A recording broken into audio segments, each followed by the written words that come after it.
লকডাউনের আগে ফের বেসামাল হয়ে মানুষ ছুটছে বাড়ির পানে। ঘাটে মহাসড়কে মানুষের ঢল, ২৪ ঘন্টায় ৯৬ জনের মৃত্যু। করোনা মহামারীতে খাদ্য সংকট মোকাবেলায় কাজ করছে সরকার, বললেন প্রধানমন্ত্রী। ভর্তুকিতে দেয়া হচ্ছে সার। ৩২ ব্যক্তি ও প্রতিষ্ঠান পেলেন বঙ্গবন্ধু কৃষি পদক। বেগম জিয়া চিকিৎসকদের পর্যবেক্ষণে সুস্থ আছেন, জানালেন মির্জা ফখরুল। বললেন, সরকারের দায়িত্বহীনতায় দেশের স্বাস্থ্য বিভাগে বিপর্যয়।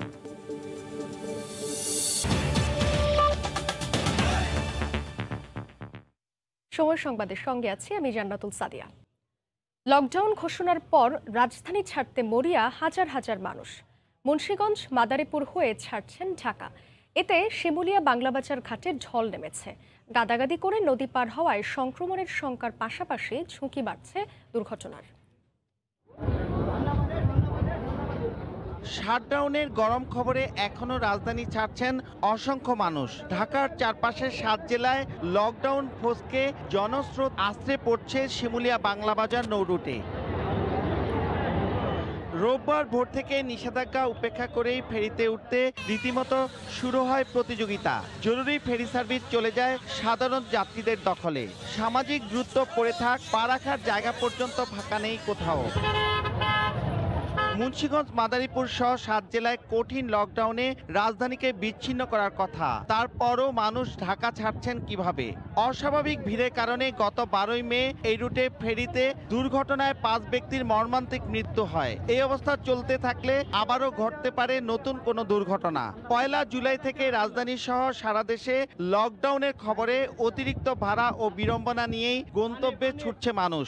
বড় লকডাউন দিয়ে দিতেছে, এখন তো দেশে না যায় উপায় নাই। মাস্ক আছে, ব্যাগে আছে, একটা ফোন হারাই গেছে তো সেই টেনশনে আছি। জামে পড়ছে, পুরো রাস্তায় জাম। আমাকে যে ভাড়া লঞ্চে লাগবে এর ৪ গুণ যাইতে আছে আমাকে খরচ। শুধু প্রশাসনের উপরে নির্ভর করে চলবে না, বাঁচার জন্য এরা সবাই এই লকডাউন মানা দরকার। রাজধানী ঢাকা থেকে বের হওয়ার পথগুলোতে চেকপোস্ট কঠোর হলে শিমুলিয়া ঘাটে এমন পরিস্থিতি হতো না বলে মনে করছেন ঘাট এলাকার আইন শৃঙ্খলা বাহিনী। তাদেরকে জিজ্ঞেস করি, তারাই বলে আমার এই প্রয়োজন, জরুরি প্রয়োজন। এটা শৃঙ্খলার ভিতরে তারা ধরে রাখতে হবে। ঈদের সময় যে ধরনের ঘটনা ঘটছে, ওই ধরনের ঘটনা আমরা আর ঘটতে দিব না ইনশাল্লাহ। শিমুলিয়া বাংলাবাজার নৌরুটে ১৬টির মধ্যে ১৫টি ফেরি চলাচল করছে।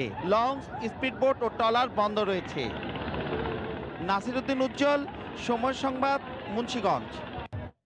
সড়কপথেও ঘরমুখী মানুষের স্রোত। সেই খবর জানাতে এই মুহূর্তে রাজধানীর গাবতলীতে আছেন রিপোর্টার ফারুক ভুঁইয়া রবিন। সরাসরি যাচ্ছি তার কাছে। রবিন, সাদিয়া, লকডাউন কেন্দ্রিক যে নানা ধাঁধা এবং মানুষকে যে ঢাকা থেকে বের হওয়ার সুযোগ করে দেওয়া, সেটি কিন্তু যে জনভোগান্তির একটা নতুন একটি কারণ হয়ে দাঁড়িয়েছে। আমরা আসলে আজকে সকাল থেকে এবং যেটি দেখতে পাচ্ছি, মানুষ দল বেঁধে ঢাকা ছাড়ছেন। অন্যদিকে যেহেতু আজকে সপ্তাহের প্রথম কর্মদিবস, সেক্ষেত্রে সমান তালে মানুষকে ঢাকার বাইরে থেকে ঢাকায় প্রবেশেরও কিন্তু একটা ঢল লক্ষ্য করা যাচ্ছে। এবং আমরা আসলে যেটি দেখতে পাচ্ছি, এই যে মানুষের ঢাকা ছেড়ে যাওয়া এবং ঢাকার প্রবেশের ক্ষেত্রে যে একটি হিড়িক, সেটি কিন্তু যে কোভিড-১৯ সংক্রমণ বাড়ার ক্ষেত্রে আরেকটি উপাদান হিসাবে এখানে যুক্ত হয়েছে। আমরা মানুষকে নানানভাবে, যেহেতু গণপরিবহন বন্ধ রয়েছে, সে কারণে মানুষ, যেহেতু এক ধরনের ঢাকার ৭ জেলায় লকডাউন চলছে, সে কারণে যে দূরপাল্লার যান পরিবহন বন্ধ থাকার কারণে মানুষ যেভাবে পারছেন তারা আসলে ঢাকা ছাড়ছেন এবং ঢাকায় প্রবেশ করছেন। আপনারা নিশ্চয়ই একটি পিকআপের মধ্যে বেশ কয়েকজন যাত্রীকে আপনারা উঠতে দেখছেন নিশ্চয়ই দর্শক।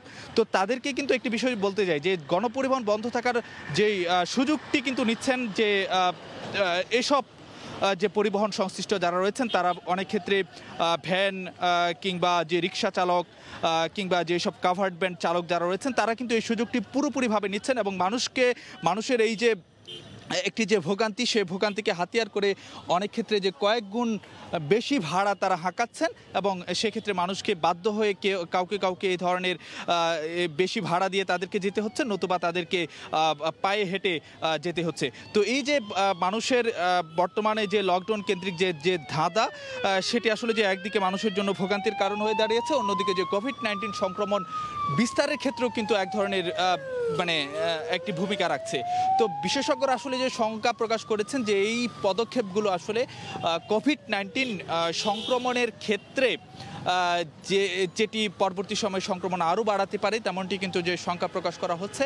এবং মানুষ যারা বলছেন তারা আসলে যে লকডাউনের খবরে তারা ঢাকা ছাড়তে বাধ্য হচ্ছেন, কারণ কর্মস্থল তাদেরকে বন্ধ হয়ে যেতে পারে সে শঙ্কা থেকে। তো এই ছিল আমার কাছে সবশেষ খবরাখবর। সাদিয়া, ঘরমুখো মানুষের খবর জানাতে রাজধানীর গাবতলী থেকে যুক্ত ছিলেন রিপোর্টার ফারুক ভূঁইয়া রবিন।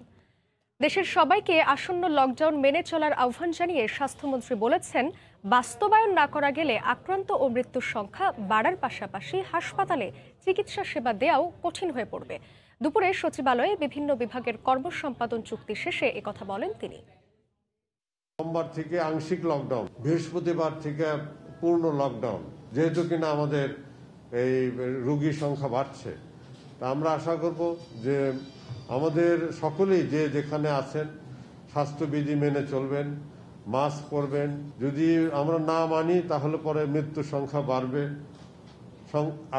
আক্রান্ত সংখ্যা বাড়বে এবং হাসপাতালে চিকিৎসা দিতেও মুশকিল হবে। দেশে লাগামহীন করোনা পরিস্থিতিতে প্রতিদিনই দীর্ঘ হচ্ছে আক্রান্ত ও মৃতের তালিকা। গ্রামগঞ্জ কিংবা শহর সবখানেই উপেক্ষিত স্বাস্থ্যবিধি। গত 24 ঘন্টায় সারা দেশে 96 জন মারা গেছেন। শেষ মুহূর্তে শারীরিক অবস্থার অবনতি হলেই ছুটছেন হাসপাতালে। রিপোর্টার ও জেলা প্রতিনিধিদের পাঠানো তথ্য ও ছবিতে রিপোর্ট। কোনো লকডাউনেই লাগাম টানা যাচ্ছে না করোনা ভাইরাসের সংক্রমণ। হাসপাতালগুলোতে কিছুক্ষণ পরপরই আসছে রোগী, বেশিরভাগই অক্সিজেন সাপোর্ট নিয়ে ভর্তি হচ্ছেন। আবার আইসিইউতে সিট না পেয়ে আশঙ্কাজনক অবস্থায় রোগীকে নিয়েই হাসপাতাল ছাড়ছেন স্বজনরা। গ্রামে এখন পরিস্থিতি চরমের দিকে গেলেও লোকজনের মধ্যে নেই সচেতনতার বালাই। জ্বর, সর্দি, কাশি নিয়ে গ্রাম্য ডাক্তারের চিকিৎসায় অবাধে চলাফেরা করছেন।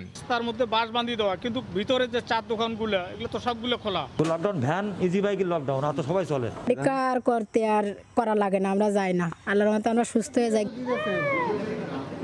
গত 15 দিনের ব্যবধানেই দেশে 1000 করোনা রোগীর মৃত্যু হয়েছে, আর কয়েকদিনেই শনাক্তের হার ঠেকেছে 22%। খুলনার 3টি হাসপাতালে একদিনে করোনায় ও উপসর্গে 17 জন মারা গেছেন। শনাক্তের হার 65%। এখানে পর্যাপ্ত পরিমাণ অক্সিজেন নাই, যখন অক্সিজেন আসে তখন লাইন পড়ে যায়। 5 মিনিটে রোগী প্যানিক হয়ে যাচ্ছে। এ বাদে আমাদের আসলে এখানে অক্সিজেনের কোনো ঘাটতি নেই বা অন্য কোনো ধরনের কোনো মিসম্যানেজমেন্ট নেই।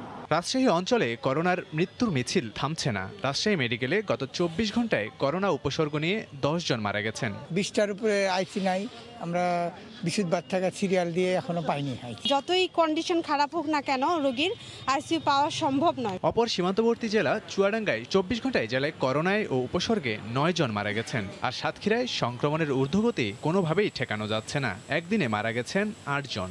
উচ্চ ঝুঁকিতে থাকা যশোরে 24 ঘন্টায় 8 জনের মৃত্যু হয়েছে। আর কুষ্টিয়ায় বেড়েই চলেছে মৃত্যু ও শনাক্তের হার। একদিনে মারা গেছেন 5 জন। যখন তাদের অবস্থা খারাপ হয়ে যাচ্ছে তখন হাসপাতালে আসছে এবং অনেকেই পরীক্ষা নিরীক্ষা করতেও অনীহা প্রকাশ করছে। বিভাগ ভিত্তিক হিসেবে মৃত্যুর অবস্থানে ঢাকার পরই চট্টগ্রাম। বন্দর জেলায় 24 ঘন্টায় 7 জন মারা গেছেন, যা 1 মাসের মধ্যে সর্বোচ্চ। লাবিব হাসান, সময় সংবাদ। করোনার তৃতীয় ঢেউ মোকাবেলায় সবাইকে সতর্ক থাকার আহ্বান জানিয়ে প্রধানমন্ত্রী শেখ হাসিনা বলেছেন, মহামারীকালে খাদ্য সংকট যেন না হয় সেজন্য নানা উদ্যোগ নিচ্ছে সরকার। কৃষিখাতে অবদান রাখায় 32 ব্যক্তি ও প্রতিষ্ঠানকে বঙ্গবন্ধু পদক তুলে দেন সরকার প্রধান। তিনি বলেন, বিএনপির শাসনামলে সারের জন্য কৃষকদের গুলি করে হত্যা করা হলেও আওয়ামী লীগ সরকার ভর্তুকিতে সার দিচ্ছে।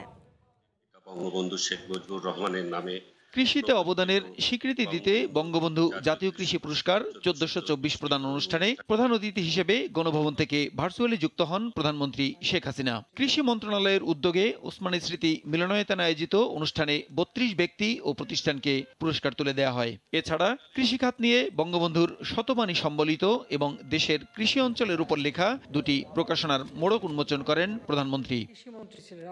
এ সময় কৃষিখাতের উন্নয়নে জাতির জনকের উদ্যোগ এবং বর্তমান সরকারের চলমান উন্নয়ন কর্মকাণ্ড তুলে ধরেন সরকার প্রধান। তিনি বলেন, বিএনপি সরকারের আমলে সারের জন্য 18 কৃষককে গুলি করে হত্যা করা হয়, আর আওয়ামী লীগ সরকার সারের উপর ভর্তুকি দিচ্ছে। বাংলাদেশ যেহেতু কৃষি প্রধান দেশ, কৃষি উৎপাদন যাতে বৃদ্ধি পায় তার জন্য তিনি সব ধরনের পদক্ষেপ নেন। কৃষি উপকরণ যাতে কৃষকের কাছে সহজলভ্য হয় তার ব্যবস্থাটা জাতির পিতা করে দিয়েছিলেন। কৃষকদের স্বল্প মূল্যে সারের সরবরাহ আমরা নিশ্চিত করি, বেশি মূল্য দিয়ে সার ক্রয় করি বা উৎপাদন করি, কিন্তু আমরা কৃষকদেরকে ভর্তুকি দিই। আমাদের দুর্ভাগ্য যে এই বাংলাদেশে আমরা দেখেছি 91 সালে বিএনপি যখন সরকারে আসে, কৃষকরা সারের জন্য আন্দোলন করেছিল, 18 জন কৃষককে গুলি করে হত্যা করেছিল। কৃষক সার পায়নি, পেয়েছিল গুলি। করোনা মহামারীতে বিশ্বব্যাপী অর্থনৈতিক স্থবিরতায় বাংলাদেশেও নানা সংকট দেখা দিয়েছে জানিয়ে প্রধানমন্ত্রী বলেন, খাদ্য নিরাপত্তা সহ নানা সমস্যা মোকাবিলায় উদ্যোগ নিচ্ছে সরকার। বাংলাদেশ শুধু সারা বিশ্বব্যাপী একটা স্থবিরতা এসে গেছে। এই করোনাকালীন সময়ে মানুষ, সাধারণ মানুষ কষ্ট না পায়, তাতে 1,28,441 কোটি টাকার প্রণোদন আমরা দিয়েছি। 5 কোটির উপর মানুষ আমাদের সহায়তা পেয়েছেন। মৃতের সংখ্যা বেড়ে গেছে, কাজে সবাই একটু সাবধানে থাকবেন, নিজেকে নিরাপদে রাখবেন, নিজের পরিবারকে নিরাপদে রাখবেন, স্বাস্থ্য বিধিমালাগুলি মেনে চলবেন। খাদ্য প্রক্রিয়াজাতকরণের মাধ্যমে দেশীয় চাহিদা মিটিয়ে কৃষি পণ্য রপ্তানি করা হবে বলেও জানান সরকার প্রধান। আমরা মোকাবেলা করতে পারবো। প্রসূন আশিস, সময় সংবাদ, ঢাকা। ভালো আছেন বেগম খালেদা জিয়া। ব্যক্তিগত চিকিৎসকের তত্ত্বাবধানে রয়েছেন তিনি। রাজধানীর গুলশানে সংবাদ সম্মেলনে এ তথ্য জানিয়েছেন বিএনপি মহাসচিব মির্জা ফখরুল ইসলাম আলমগীর। তিনি বলেন, সরকারের দায়িত্বহীনতা, অযোগ্যতা ও দুর্নীতির কারণে চরম স্বাস্থ্য ঝুঁকির মুখে পড়েছে গোটা জাতি। করোনায় আক্রান্ত হয়ে রাজধানীর এভারকেয়ার হাসপাতালে ভর্তির 54 দিন পর সম্প্রতি গুলশানের বাসভবনে ফিরে আসেন বিএনপি চেয়ারপারসন বেগম খালেদা জিয়া। বাসভবনে রেখেই তার চিকিৎসা চালিয়ে যাওয়ার কথা জানানো হয় দল ও তার চিকিৎসকদের পক্ষ থেকে। রোববার গুলশানে বিএনপি নেত্রীর রাজনৈতিক কার্যালয়ে আয়োজিত সংবাদ সম্মেলনে তার স্বাস্থ্য পরিস্থিতি নিয়ে কথা বলেন দলের মহাসচিব মির্জা ফখরুল ইসলাম আলমগীর। জানান, বেগম জিয়া এখন ভালো আছেন। প্রত্যেক দিন ওনার চেক আপ হয়। আপনার একটা টিম অফ ডক্টরস আছে যারা রাত্রে, বেশ রাত্রে গিয়ে, বিশেষ করে আপনার সিদ্দিকী সাহেব এবং জাহিদ সাহেব, তারা দুজনেই প্রত্যেক রাতেই যান। আর মাঝে এক সপ্তাহে একদিন করে আপনার এখন গোটা টিমটাকে দেখবেন আর কি। She is better, feeling better. সংবাদ সম্মেলনে করোনা পরিস্থিতি মোকাবেলায় সরকারের কর্মকাণ্ডের সমালোচনা করেন মির্জা ফখরুল। তিনি বলেন, লকডাউনের নামে তামাশা করা হচ্ছে। এই অনির্বাচিত সরকারের দায়িত্বহীনতা, উদাসীনতা, অযোগ্যতা এবং দুর্নীতির কারণে পুরো কার্যক্রম ব্যর্থতায় পর্যবসিত হয়েছে এবং একটিমাত্র বেসরকারি ব্যবসায়ী কোম্পানির নিকট জিম্মি হওয়ার কারণে আজকে গোটা জাতি চরম স্বাস্থ্য বিপর্যয়ের মুখে পড়েছে। ইতিমধ্যে সরকার 7 দিনের পুনরায় লকডাউন কিংবা শাটডাউন ঘোষণা করেছে, যা এখন তামাশায় পরিণত হয়েছে। অদূর ভবিষ্যতে বিএনপির নেতৃত্বে সরকার বিরোধী আন্দোলন গড়ে উঠবে বলেও মন্তব্য করেন মির্জা ফখরুল। দেখা দিয়েছে জরুরি। সালাউদ্দিন সুমন, সময় সংবাদ, ঢাকা। এ পর্যায়ে শীর্ষ সংবাদ জানিয়ে দিচ্ছি আরেকবার। লকডাউনের আগে ফের বেসামাল হয়ে মানুষ ছুটছে বাড়ির পানে। খাটে মহাসড়কে মানুষের ঢল। 24 ঘন্টায় 96 জনের মৃত্যু। এই ছিল এখনকার মতো। সঙ্গে থাকুন সময়।